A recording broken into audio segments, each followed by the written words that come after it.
classmates. Today we're going to be talking about applications of linear systems. Specifically, we're going to be focusing on network flow. So to understand how it works, we're going to talk about the main concepts of this idea. A network consists of a set of points called junctions, which can also be referred to as nodes, with lines called branches connecting some or all of these junctions. The direction in which the flow is usually indicated, the direction of the flow is usually indicated, and the flow amount is either given or denoted by variables.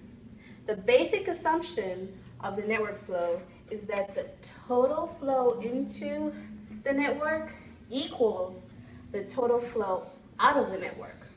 With this said, some examples of this type of system could be seen in electrical wires, water pipes, and traffic flow. Hello, so we're going to do our first example. That's the best way to learn new problems. So just so we can keep our little friendly reminders on how we can solve these problems, I have a few steps laid out for everybody. So step one is let's draw our flow model, and I have it up here too as like a little reminder. Make your map. So my map, I'm from Philadelphia, so my map is from Philly, my flow.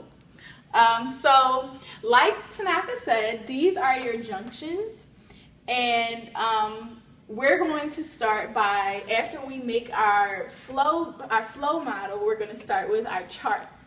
So these are called junctions, but we're going to call them the intersections. So we have intersection A, B, C, and D. So our flow in, we're going to start with that. And our flow in is denoted by these arrows where it's actually going into the intersection. And we see that for intersection A, what's actually flowing in is 610 and x1. And it doesn't matter which order you write it because of the commutative property. And our flow out for A is x2 and 450 because it's going away from A, or the intersection, or the junction. And for B, we have the same thing, what's going towards B, and that's x2 and 400, and 640 and x3 are going away. And C, same thing, as well as D. So just so we can keep a little friendly reminder, we're going to put these little equal signs here so we can remember to set these equal for our next part, which is making our matrix. Step 3, create linear system / matrix. And this will help us describe the flow. So as we see right here, we've taken from this chart and created the numbers from this chart and created a linear systems. And these linear systems, we put these in a matrix.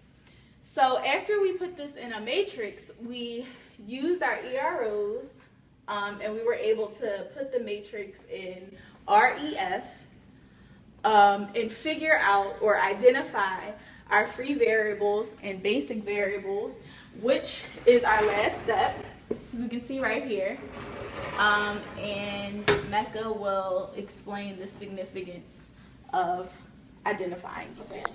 In the previous part of this video, Asia was able to put her linear system that represented the network flow into row echelon form. So basically she would have something that looks like this, where she would have each variable in terms of the other variables and some scalars. So say for instance she had one variable that was equal to a negative number.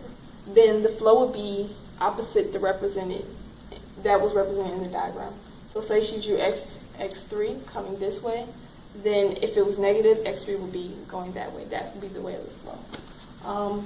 So there are no negative flows for one-way streets because traffic can only go one way on negative streets. So that introduces restrictions. Say for instance we have a variable a1 and it's equal to s minus a2, where s is some scalar. And say a1 is the variable of traffic flow on a one-way street. Then a2 can only be less than or equal to the scalar to keep a1 from being negative. And say for instance we also have an a3 that's equal to 100 plus a2. Well, a2 is already restricted, So that means that a 3 can only be 100 plus that scalar at the most. So that limits flow in and out of a street for more than one variable. When one variable is limited, it may limit other variables. So why would you need this in a network flow system? Say, for instance, you have a school zone and you don't want a lot of cars coming in and out of the school zone. Or say, for instance, you have a small street and it can't fit a lot of traffic flow. Or if, like I mentioned, one-way streets, they can't have negatives. And those are practical examples of when you have limited or restricted variables in a network flow model. So to practice, we want you to do number 12 and 1.6, and it's on page 55 of your book.